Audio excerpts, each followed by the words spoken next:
কিন্তু একজন আল্লাহর ওলির সাথে সম্পর্ক রাখেন, এরকম বিপদ আপনারও হইতে পারে। এই বিপদে ঈমান বাঁচাইতে গেলে একটা আল্লাহর ওলিই পারে, এছাড়া কেউ পারবে না। বাস্তব। ইমাম ফকিরউদ্দিন রাজি, নজিমউদ্দিন কুবরার জীবনী। ইমাম ফকিরউদ্দিন রাজি, নজিমউদ্দিন কুবরা।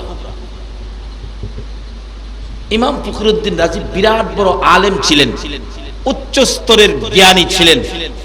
আমি একজন ছিলেন আর কি, আমি একজন, বুঝলেন না? বড় আলেম হইলেই তো একটা আমিত্ব আইসা যায় অনেকেরই। নাইতে শয়তান সমস্ত ফেরেশতাদের শিক্ষক ছিলেন। আজকে সে লানতের তখ্ত জাহান্নামের সার্টিফিকেট লয়ে ঘুরতেছে। কেন? আমিত্ব, আমি এত বড়। বাবা আমি বড় হইও না। আল্লামা শেখ সাদি বলেছেন, মিঠা দাও আপনি হস্তি কো अगर कुछ मर्तबा चाहते हो कि दाने खाक में मिलकर गुले गुलजार होता हो। তুমি যদি তোমাকে দামি করতে চাও, তোমার আমিত্বটাকে বিলীন করে দাও। আমি কিছুই জানি না, আমি কিছুই না, আমার মধ্যে কিছুই নাই। যদি তুমি এইভাবে তোমাকে বিলীন করে দিতে পারো, তুমি একদিন সুনাম খ্যাতি অর্জন করতে পারবে, গুলে গুলজার হয়ে যাবে। আল্লাহু আকবার বলো। যেই হোক, ওদিকে আমার আলোচনা না, আমার আলোচনার দিক যাচ্ছে। ইমাম ফকিরউদ্দিন রাজিকে কে জানি বলতেছে, তুমি নজিমউদ্দিন কুবরার কাছে বাইয়াত গ্রহণ করো, মুরিদ হও। বারবার কে জানি বলতেছেন। অবশেষে কি করব? একজন সাধারণ মানুষ নজিমউদ্দিন কুবরার কাছে গেলেন, যা দেখে একজন সাধারণ লেবাস, সাধারণ মানুষ বসে রয়েছে। হুজুর, আপনার কাছে পাঠাইছি মুরিদ এবার লেগে, আমারে মুরিদ করবেন? গিয়ার কিন্তু চেঞ্জ হয় নাই, আমারে মুরিদ করবেন? মুরিদ করবার লেগে পাঠাইছে। দুর্বল হয়ে না, গিয়ার ফার্স্ট গিয়ারে রয়েছে, সেকেন্ড গিয়ারেও আইছে না। কারণ আইবু কেমনে? এত বড় আলেম।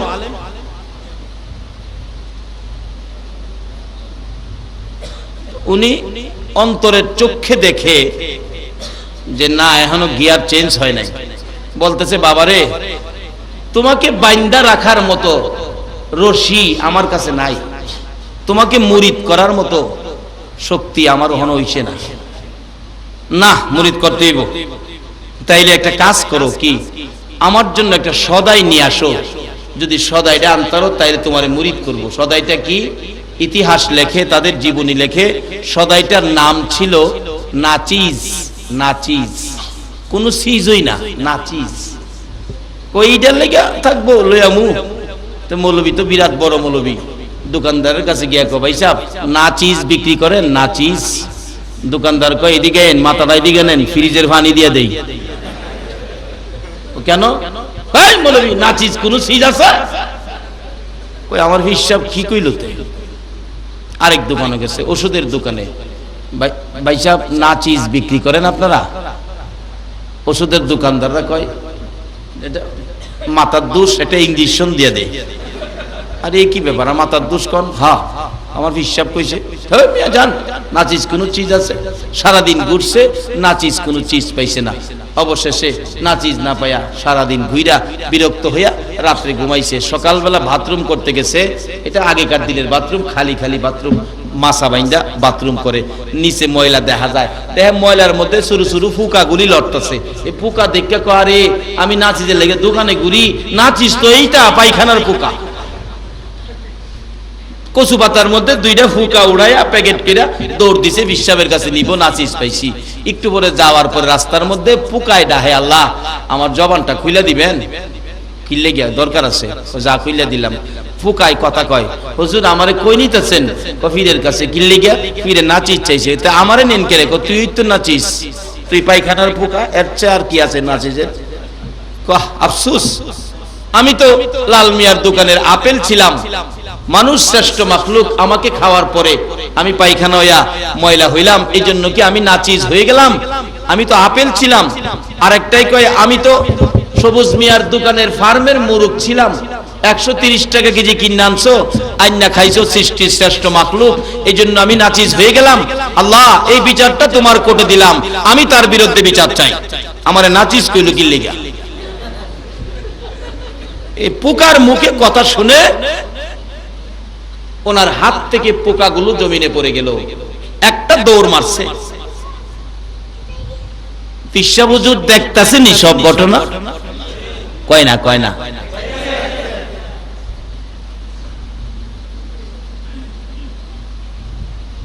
আইতাছে দৌড় আইসা, এইবার তাদের গিয়ার চেঞ্জ হয়েছে।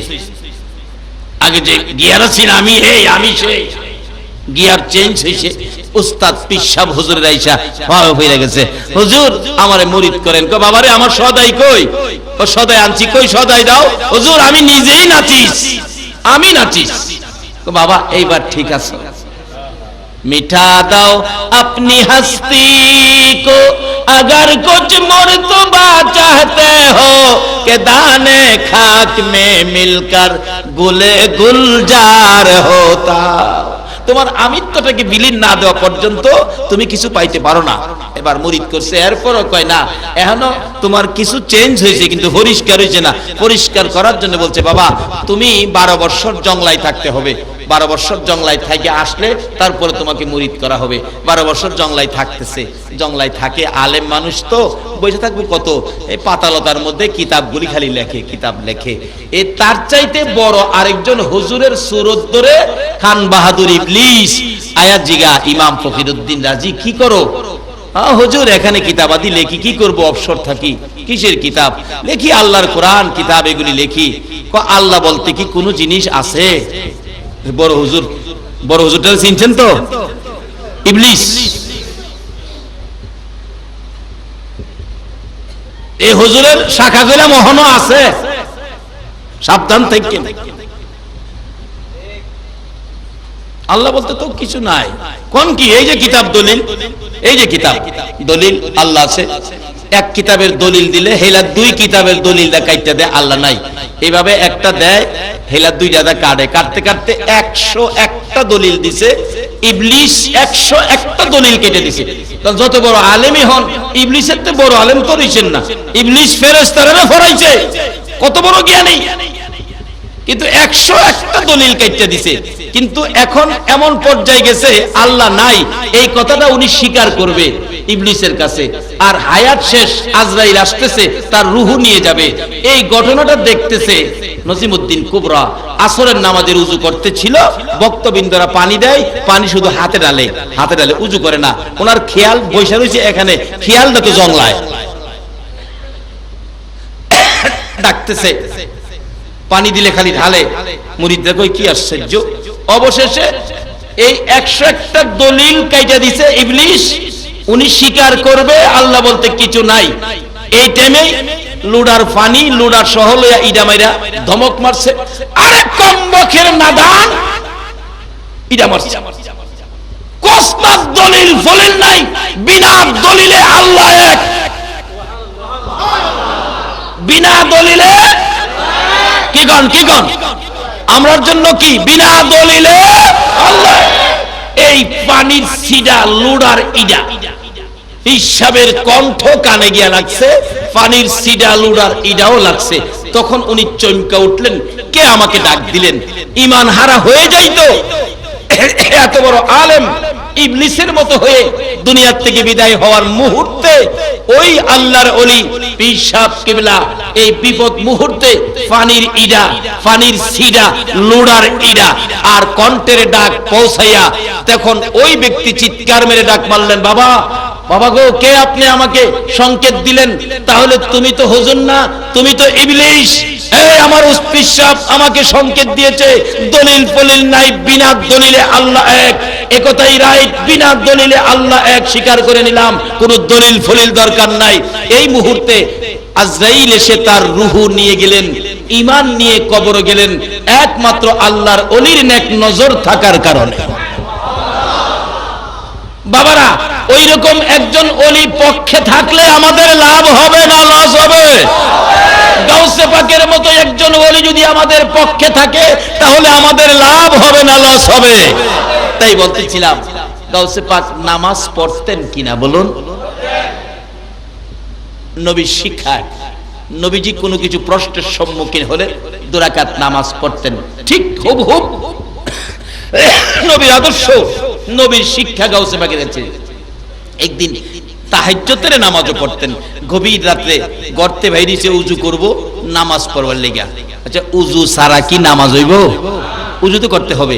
উজু করতে বাইরেছে তাহাজ্জুদের নামাজ পড়ব, এই ফাঁকে দা ঘরের ভিতরে সুট ঢুকছে, দরজা খোলা তো সুট ঢুকছে ভিতরে, সুট ঢুকে ঘুরতাছে কি নিব কি না। গাউসে পাক ডাকতাছে, দিনে আইছো রাইতে আইছো চুরি করতে আমার ঘর, দিনেই তো মানুষ কিছু পায় না। সুরা বেড়া ভাবতাছে মনে হয় খাম খেয়ালি করতেছে, হ্যাঁ ঘুরতাছে চুরি করতে। উনি উজু টুজু কইরা ঘরের ভিতরে ঢুকছে, দরজা টরজা লাগাইছে। সুরা বেড়া একটা চাড়ি না পেঁচায়া খাড়ে দিছে চাড়ির ভিতরে, কারণ দরতাল্লা তো সাইজ করে লাইব। সুর ধরলে কি আপনারা সাইজ করেন না? না এমনি চুমায়া চাইরা দেন? নামাজে দাঁড়াইবো গাউসে পাক, এমন টাইমে হযরত খিজির আলাইহিস সালাম যাচ্ছে, এ ওলিকুল শিরোমণি, এই মুহূর্তে শহরের একজন কুতুব ইন্তেকাল করেছে, একটা কুতুবের ব্যবস্থা এখন করে দেন, না হয় শহর অ্যাক্সিডেন্ট হবে। শহরগুলিতে আগুন লাগে, মারামারি লাগে, খুন খারাপি হয়। যখন শহর কুতুবের মধ্যে শর্ট পড়ে, 40 জন কুতুব লাগে একটা শহর চলতে, যে কোনো এলাকায় অ্যাক্সিডেন্ট বিপদ মনে করবেন এই এলাকার কুতুবের ইন্তেকাল, এই জন্য এখানে বিপদ হইতেছে। যতক্ষণ পর্যন্ত এই কুতুব এখানে নিযুক্ত না হবে ততক্ষণ পর্যন্ত আপনারা ভাববেন না চট্টগ্রাম শহর শুধু কমিশনার দিয়ে চলে, শুধু মেয়র দিয়ে চলে। আল্লাহর পক্ষ থেকে, রাসূলের পক্ষ থেকে কুতুবগণের, ওলিগণের, মেয়র এবং কমিশনারের বাজেট করা আছে, তাদের উসিলাতে চলছে, আমাদের উসিলাতে নয়। আবার আসুন সেই দরজাগুলি আবার আমরা খুলি, সেই দরজার সাথে আমরা সম্পর্ক রাখি। এবার গাউসে পাক বলতেছে, এত রাত্রে আইছেন কুতুবের লেগিয়া, কই যামু? না এখন দিতে হবে। এত রাত্রে আইছেন এখন কোত্থেকে দিমু? আচ্ছা একটু অপেক্ষায় থাকেন দেখি। ডাকতেছে, এই শাড়ির ভিতরে তুই কে? বাইরিয়া। আচ্ছা সুরে না দেখলেও গাউসে পাক দেহেনি, আয় বাইরে আয়। হ্যাঁ কয় আমার মনে হয় এমনি বয় দেখাইতেছে, বাইরে না। আবার করে তুই মুখের ফুলা মুখ না, বাপের নাম লইয়া কইতেছে, বাইরে চুরি করতে আসলি, ভাগ্য বলা আয় দিকে আয়।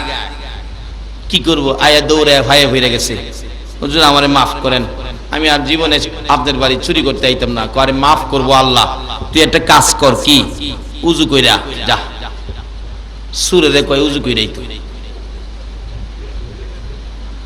সুরে কয় উজু কইরা আয়া, উজু কেবল লেগে যায় লই না, খালি গর্তে বাইরিছে যাই অহংক। আর আমার ধরে রাখতে পারবো? গর্তে বাইরে আই পড়ছি, দিছে দৌড়, দৌড় দিছে, খালি মাঠ যাইবো গা, গিয়া টিনের বেড়াত ফট লাগে, ফাম গেরাম, এইদিকে দৌড় দিচ্ছে টিনের বেড়া। গাউসে পাক হাসে, আরে পাগল যাইস না। কি বলেন? ওলিদের একটা কেরামত আছে না? আছে আছে, কেরামতের অজন্যদিন কেরামত যে কত কিসিমের যে আছে, খালি দুনিয়াত না কবরে গিয়া ও কেরামত। যেই দলের হেরা কেরামত বিশ্বাস করে না, যেই দলের হেরা কেরামত বিশ্বাস করে না, সেই দলের মৌলবী একদিন ওয়াজ করতেছে, আমি এইবার গিয়া মজা হইছে, ওয়াজ করতেছে আল্লামা শিবলি রহমাতুল্লাহ আলাইহির জীবন। আল্লামা শিবলি রহমাতুল্লাহ আলাইহি মৃত্যুর পরে ওনার এলাকায় নাকি একটা কাফন চূড়া আছেন, কাফন চূড়া। হেই বেটার ওয়াজ কি সুন্দর হয়েন্টে বলছে, এই তোরার জুতা দাও, ওই তোরারে বাইরে আ, কি হেরার জুতা দাও, ওই হেরারে বাইরে আ। আমরার দোষ কি? হেরা ওই বাড়ি খাইতেছে,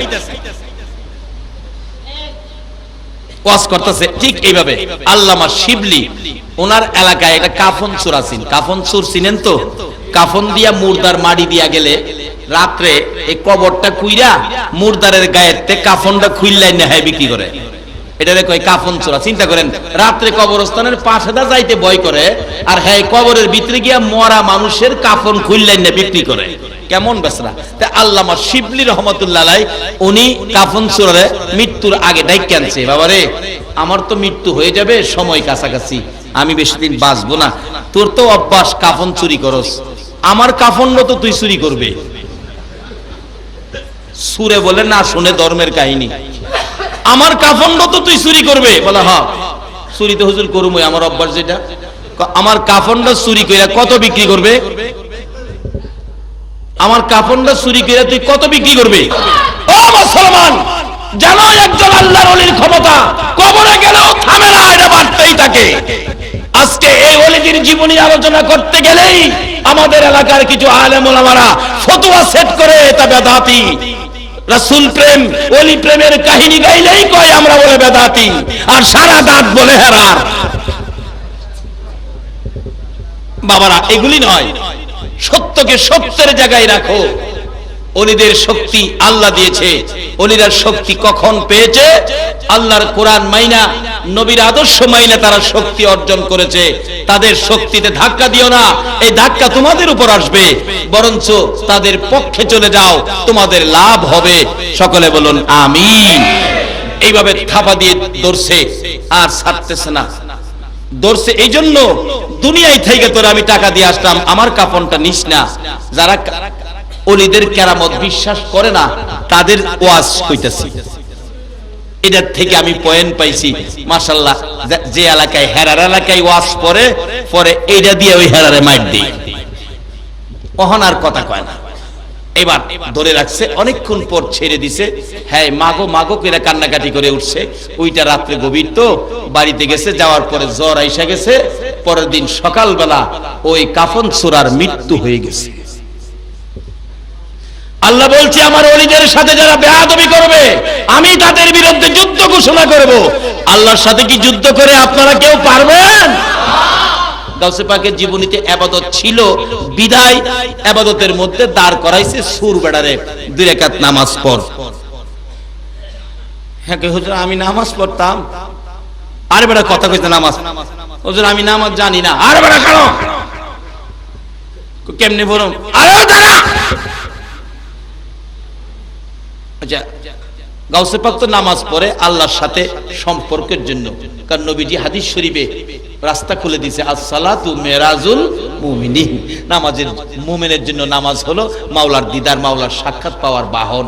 1 রাকাত নামাজ। আল্লাহ কয়, বন্ধু তোমার লগে যেমন মেরাজে রফরফ বুরাব পাটায়া দেখা করছিলাম, আর তোমার উম্মত যদি 2 রাকাত নামাজে খাড়ায়, 1 রাকাত নামাজ রফরফ বানাবো আর 1 রাকাত নামাজ বুরাক বানাবো, আমি মাওলার দিদার দেখাইয়া দেব। সেই একমাত্র মাওলার দিদারের জন্য একমাত্র বস্তু হলো নামাজ। নবীর শিক্ষায়, এই নবীর শিক্ষায় শিক্ষিত হওয়া আমাদের দরকার আছে কিনা বলুন? কেন নবীর শিক্ষায় শিক্ষিত হবেন না? আমার নবী আপনার আমার জন্য 63 বছর জিন্দেগি কত কষ্ট করেছে, কত ব্যথায় নবী ব্যতীত হয়েছে, কত দুঃখ। মা আয়েশা সিদ্দিকার জীবনী খুললে পাওয়া যায়। মা আয়েশা প্রশ্ন করেছিলেন, ইয়া রাসূলুল্লাহ, জীবনে কতদিন কত জায়গায় মার খেয়েছেন, কোন দিনের মায়ের আপনার কাছে বেশি কষ্ট মনে হয়েছে, দুঃখ লেগেছে বলুন? আমার নবী চোখের পানিগুলো গাল বেয়ে বেয়ে জর্জর করে ছেড়ে দিলেন। আয়েশা রে, মায়ের কথা মনে করিস না রে আয়েশা, সবচেয়ে বেশি কষ্ট রে তাইবের জমিনের যুবকদের মাইরে পেয়েছি। আমার নবী কিছুক্ষণ চুপ করে থেকে আবার বললেন চোখের পানি ছেড়ে দিয়ে, আয়েশা, তাইবের জমিনের মায়ের কথা, তাইবের জমিনের দুঃখের কথা, কষ্টের কথাও আমি নবী বুইলা যায় রে, যখন আমার গুনাহগার উম্মতের কথা মনে হইয়া যায়। কেন নবী মনে করবেন না? মা আয়েশা সিদ্দিকা বলেন, আমার নবী তাইবের জমিনের মায়ের কত ব্যথা কত কষ্ট আমি একদিন প্রশ্ন করেছিলাম। আমার নবী গোসল করে হুজরায় ঢুকলে অনুমতি চাইলাম, ইয়া রাসূলুল্লাহ অনুমতি দেন আপনার চেহারা মুবারকে তোল মালিশ করব। তোল মালিশ করার জন্য যাইয়া দেখি আমার নবীর চেহারা এত সুন্দর চোখ ফিরানো যায় না। এই সুন্দর চেহারার মাঝে মাঝে কালো কালো দাগ, বসন্তের দাগের মতো চামড়ার ভিতরে গর্ত হয়ে আছে। মা আয়েশা হাত বুলাইয়া বুলাইয়া দাগগুলোর মধ্যে চিহ্নিত করে আঙ্গুল দিয়ে চাপা দিয়ে ধরে ধরে বলতেছেন, হুজুর হুজুর গো, এই সুন্দর চেহারায় দাগগুলো কিসের? আমার নবী চোখের পানি ছেড়ে দিলেন, আয়েশা রে, ও আয়েশা, সব কথা আমাকে প্রশ্ন কইরা জিগাইও, এই দাগের কথাগুলো আমারে জিগাইও না। এই দাগের কথা মনে হইলে আমার কলিজা মানাইতে পারি না। এই দাগগুলো হলো তাইবের জমিনের যুবকদের পাথরের আঘাতের দাগ। আয়েশা রে, বিনা অপরাধে, বিনা দোষে, বিনা কারণে, কোনো দোষ করি নাই, কোনো ব্যথা দেই নাই, কারো কোনো ক্ষতি করি নাই রে আয়েশা, বিনা অপরাধে, বিনা দোষে রে যুবকেরা আমাকে চারদিক ঘেরাও করে মারতে মারতে সমস্ত শরীর ক্ষত বিক্ষত, একবার নয়, দুইবার নয়, তিনবার করে আমাকে বেহুশ করে ফেলেছে। আমি রক্তমাখা দুইটা হাত বাড়াইয়া বলেছিলাম, এরে যুবকেরা, আমারে কোন অপরাধে মারো, আমারে কোন দোষে মারো, আমি কি ক্ষতি করেছি, কেন তোমরা আমারে মারতেছো? তোমরা এইভাবে আমারে আর মাইরো না, আমি সহ্য করতে পারি না রে যুবকেরা। তোমাদের কি মায়া লাগে না, দয়া লাগে না? তোমরা শুনো আমার দুঃখের কথা। যুবকেরা রে, আর মারিস না, আমার মা নাই, আমার বাবা না। কোন কথাই শুনলো না রে, এইভাবে আমাকে মারতে মারতে তিনবার করে বেহুশ করেছে। ওই পাথরের আঘাতের দাগগুলো আমার চেহারায়। মা আয়েশা সিদ্দিকা বলেন, ইয়া রাসূলুল্লাহ, এই দাগগুলো যদি তাইবের জমিনের যুবকদের পাথরের আঘাতের হয়, নবী গো, আমি জানি আপনার দোয়া আমার আল্লাহ কবুল করেন, একটু দোয়া করুন দাগগুলো যেন পরিষ্কার হয়ে যায়। আমার নবী কান্দে, রে আয়েশা, এই দাগ আমি দোয়া করে পরিষ্কার করব না রে, এই কষ্টের দাগ আমি রেখে দিলাম রে আয়েশা।